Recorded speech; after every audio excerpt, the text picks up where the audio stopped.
morning, class 6 students.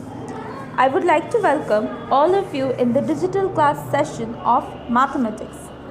Now today I am going to make you revise the topic named as measurement of line segments.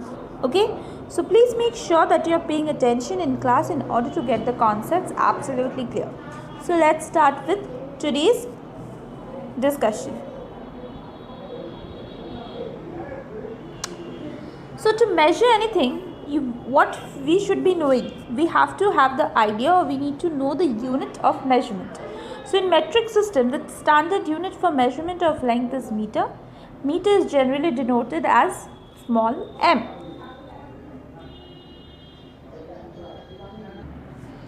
See, now in this table, I have just shown you some standard units for what purpose you are going to use them and what is the notation. Like for large distance, we generally use the standard unit, or you can say the standard unit for measuring large distance is kilometer. So it's been noted as km. Now for small distance, it's been noted by meter, or you can use the notation as m. Okay. Now smaller distance is also measured in centimeter, for which the notation cm is being used. Okay. And for very small distance, millimeter is being used, for which the notation small mm is being used. Okay.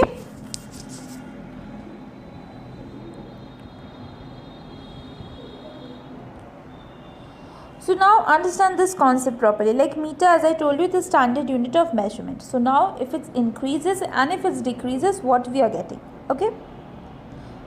So first I'll go in the increasing order. So this is the arrow to show you that the increasing order or pattern. Okay.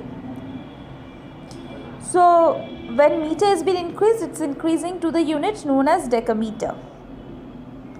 Then decameter has been further increased to hectometer. And the largest unit is kilometer. So it's just like the stepwise, like from kilometer to hectometer, from hectometer to decameter, from decameter to meter. Okay, so this is the increasing pattern. So from meter it's been increasing and it's reaching to kilometer. Now if the measurement is decreasing, then what happens? See, it's decreasing. So first when it's been decreased, it's been turning into decimeter. Then comes your centimeter. And then comes your millimeter. Okay, so this is the pattern. Okay, increasing order and decreasing order. Okay, so largest is the kilometer, for which larger distance or longer distance are being measured, and the smallest has been the millimeter. Okay, so now you follow this table. See, as you move towards the right, multiply by 10 for every step, and as you move towards the left, you have to divide by 10 for every step. Like see, if I am moving from kilometer to hectometer, if I have to change from kilometer to hectometer, I have to multiply into 10.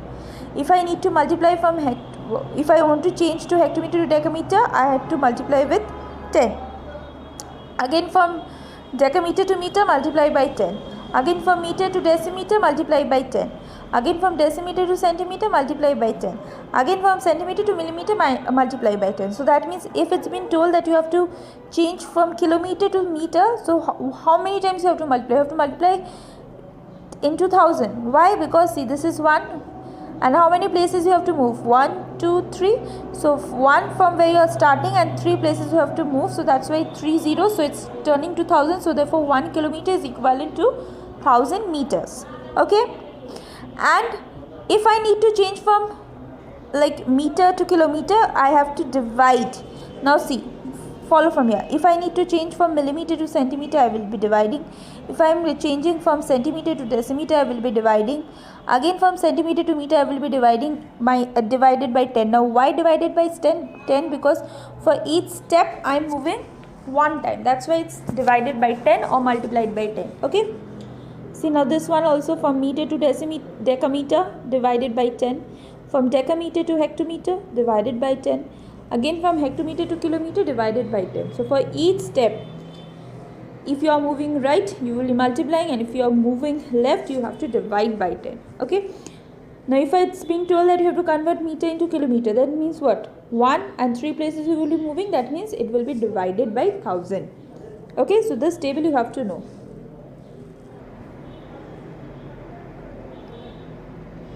So now we need to study about the relation among units. Okay. See, 10 millimeter is equal to how many centimeter? 1 centimeter. Okay. 10 centimeter equals to how many decimeter? 1 decimeter. 10 decimeter equals to how many meters? 1 meter. Again 10 meter equals to how many decameters, or how you can change meter into decameter? It will be 1 decameter. Okay. 10 decameter is again 1 hectometer. 10 hectometer is again 1 kilometer. 10 meter equals to 1 decameter. Okay.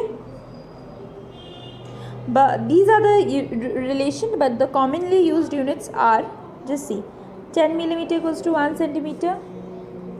100 centimeter is equal to 1 meter, and 1000 meter equals to 1 kilometer. So these are the commonly used units. Okay. So now if two lines have been given and if you are asked to compare, how you are going to do that?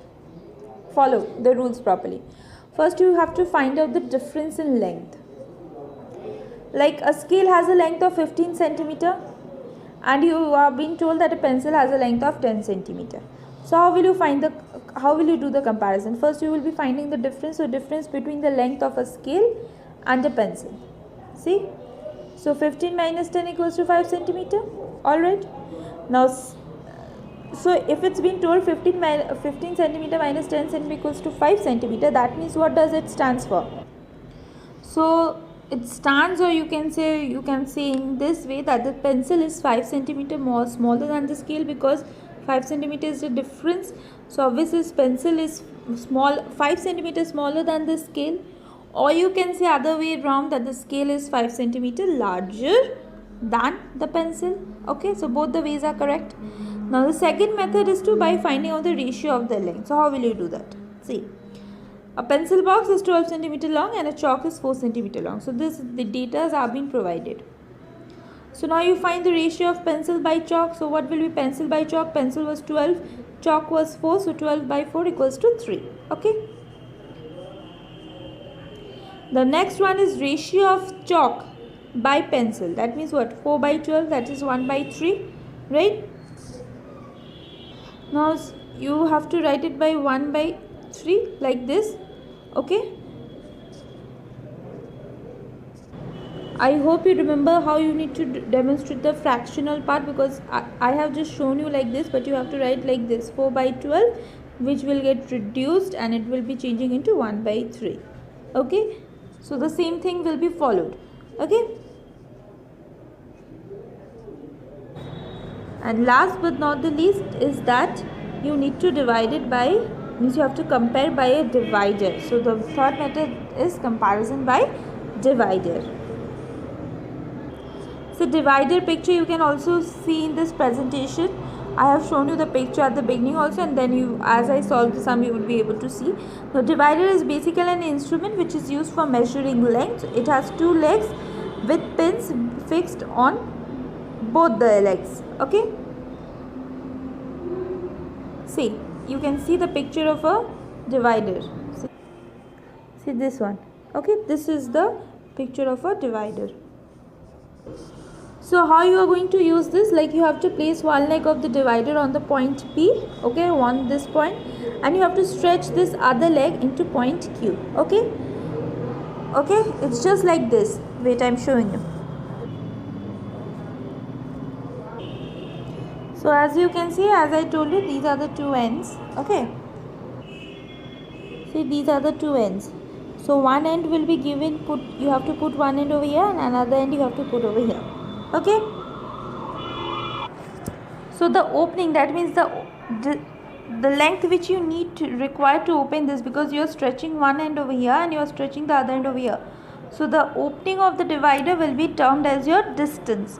So the opening of the divider does obtained is just the length of the PQ. So how much you require to open this to make it fit on point P and Q, that will be your length. Length of what? Length of this line segment, that is PQ.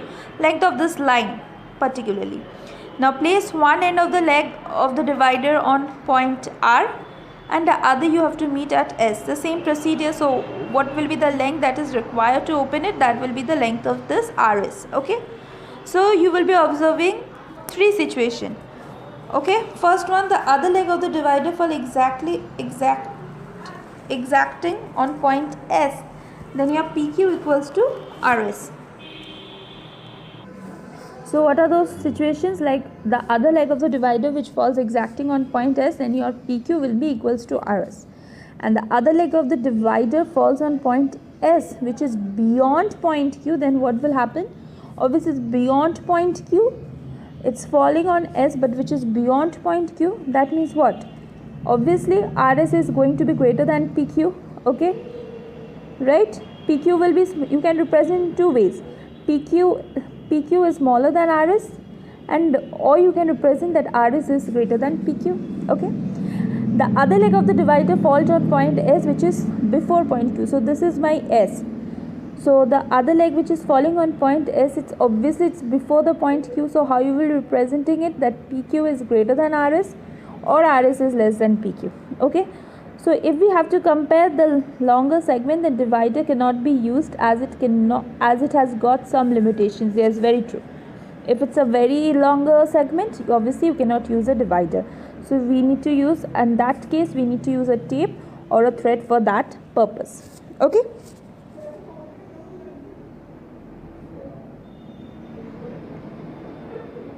So now let's move into exercise 11.1. Okay. So you have to use a conversion table and answer the following. I have just done some sums. Okay, you have to do the rest. Okay. See, 10 millimeter equals to how many centimeter? It's 1 centimeter. 10 centimeter equals to how many decimeter? 1 decimeter. And 1000 meter will be 1 kilometer. So use that conversion table, you will be able to figure out. Now the next question.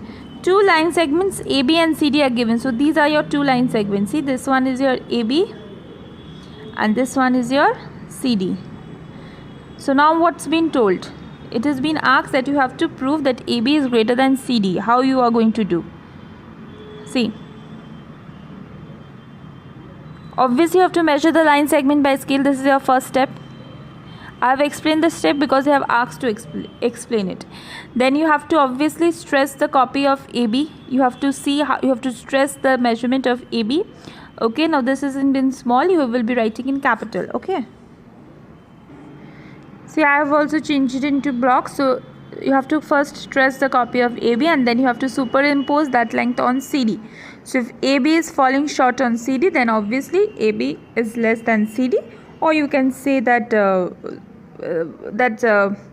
AB is greater than CD, because if it's not falling, because if you're copying the length and if you're superimposing on CD and AB is not falling short, then obviously AB is greater than CD, and if AB is falling short, then obviously CD is greater than AB. Two conditions you will be getting. Okay. Now next exercise 11.2, you have to name the angles acute, obtuse, straight, reflex or complex. So how you are going to do that? So first one is 80 degree. Obviously it will be acute angle. Okay. Next one is 360 degree. It will be a complete angle. Now you have to name the pairs of lines of the following figures. See, if this is your figure, what will be it? What will be the answer? Parallel lines. Why? Because see, they are not meeting each other. Parallelly they are moving, so it's parallel line. And now see this image. Can you see this your line? So what kind of line it will be? It will be called skewed line. See? Okay, so this will be your skewed line and this one is your parallel line. Why skewed line? Because they are not intersecting also, they are not meeting also, they are not parallel also. Okay, so that's why it's skewed line. So in geometrical constructions or geometrical figures or three-dimensional geometry, skew lines are two lines that basically do not intersect. See, it's not intersecting, nor they are parallel. Okay. So this is called skewed line. So now I'll stop here. Now it's time for giving you some homework. So as your homework, you're going to solve exercise 11.1, sum number 1 and 3. Sum number 1, what I have solved. After doing those sums, then you can solve the rest one. Okay, so question 1 and 3 from exercise 11.2, that you are going to solve question 1, B, C, D, E, G, and from 2 for other you have to solve question 2, 3B, 3C, 3D. Now these are very simple sums and very it's been very easy. It's not so time consuming, so if you sit for at least 30 minutes you can finish your work. Okay, so this will be as your homework, and the classwork sums which I have discussed in this presentation you will be doing in your classwork exercise copy, mathematics classwork exercise copy. Okay, so now if you have any problem or query regarding this topic or any other topic which is included in your mathematics, or if you cannot solve any kind of sum, you have a problem in solving in particular sum, then please do mail me your queries or doubt in this given mail ID. See, this is my mail ID, so you have to mail me in this given mail ID, and by now everyone knows my mail ID, so if you have any queries or doubts you can mail me in this given mail ID. Now we also welcome your responses by way of your views and feedback on the PowerPoint presentations or video at the at feedback.stmichaelsacademy@gmail.com. so this is the mail ID which should be used for sending your feedbacks and responses. So thank you and have a great day.